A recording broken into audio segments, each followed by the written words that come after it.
Reaksyon ni Trina Candaza sa kasal nina Carlo Aquino at Charlie Dizon. Si Trina Candaza ang ex-girlfriend ni Carlo Aquino na ngayon ay nakaagaw ng pansin ng mga netizen matapos siya mag-post ng litrato ng isang blankong pader kasunod ng surprise wedding ni Carlo kay Charlie Dizon sa Silang, Cavite. Sa kanyang Instagram account noong linggo, June 9, 2024, nagbahagi si Trina ng random na litrato ng blankong pader na may lotus flower emoji bilang caption. Makikita din sa larawan ng kalahating bahagi ng abstract painting ng tila mga puno. Nagpuntahan ng mga netizen sa post ni Trina upang mag-iwan ng mga mensahe ng suporta sa comments.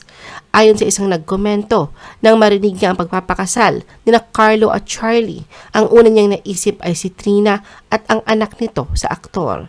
May ilan naman ang nagsabing hindi dapat malungkot ang mga tao para kay Trina dahil isa itong paalala na mas nararapat siya sa isang mas mabuting tao. Ang iba naman ang nagsabi na iniligtas siya ng Diyos mula sa higit pang sakit at may isang nagkomento na dapat magalak ang mga netizen dahil hindi na sayang ang kanyang buhay sa ganoong klaseng lalaki. May nagsabi rin na magpakatatag lang si Trina dahil lilipas din ang nararamdaman niya. Ang nararapat niyang gawin ngayon ay mag-focus sa kanyang anak na si Mithi. Interpretasyon naman ng isang netizen tungkol sa lotus emoji caption ni Trina ay ito raw ay karaniwang nagsisilbing sacred for purity, rebirth, and strength. Dahil mga lotus ay bumangon mula sa putik na walang mancha, na madalas itong tinitingnan bilang simbolo ng kadalisayan. Sa kabila ng lahat ng ito, patuloy na pinapakita ni Trina na siya ay isang unbothered queen.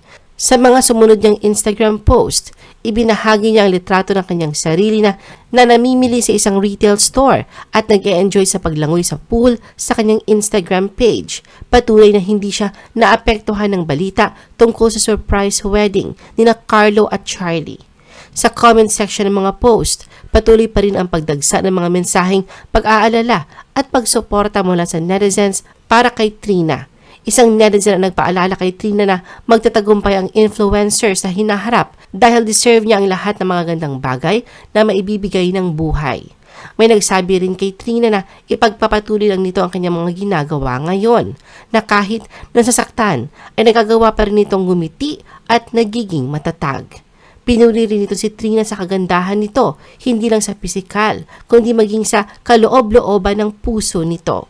Sa video naman ni Trina kung saan makikita siyang mapayapang lumalangoy sa isang swimming pool, suot ang black two-piece swimsuit. May mga netizens din ang nagpadala ng mensahe kay Trina. Pinuri ng isang netizen ang pagiging unbothered queen nito.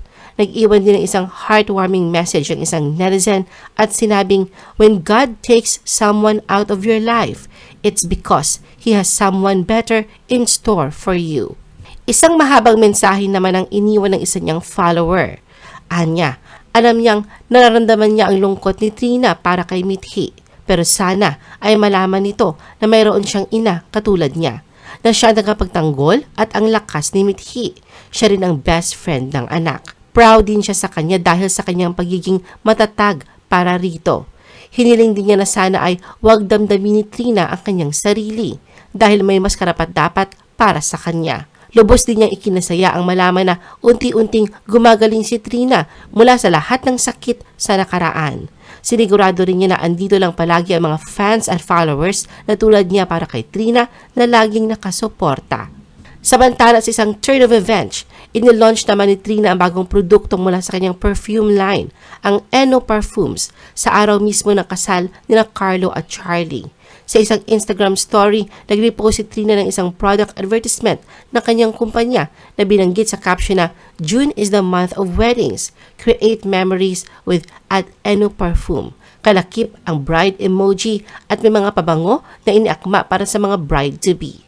Nag-post din si Trina ng humigit kumulang 3 na iba pang variants ng pabango na may caption na Scents for your wedding. Nito mga nakaraang buwan ay nanatiling tahimik lang si Trina patungkol sa relasyon niya kay Carlo na ama ng kanyang anak na si Mithi. Ngunit marami pa rin ang nakaalala kung paano nagtapos ang kanilang relasyon na nauwi sa isang pampublikong alitan.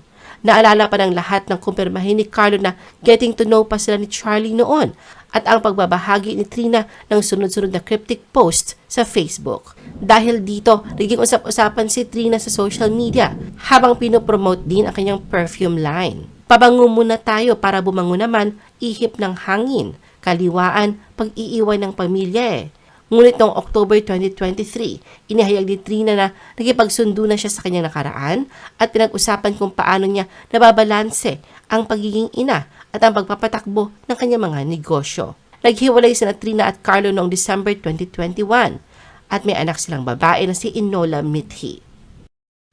I-post ang inyong comments at reaction sa baba at huwag kalimutan na i-like at i-share ang video na ito. Gusto mo pa ba ng ibang showbiz videos? Panoorin ang aming iba pang top viewed videos.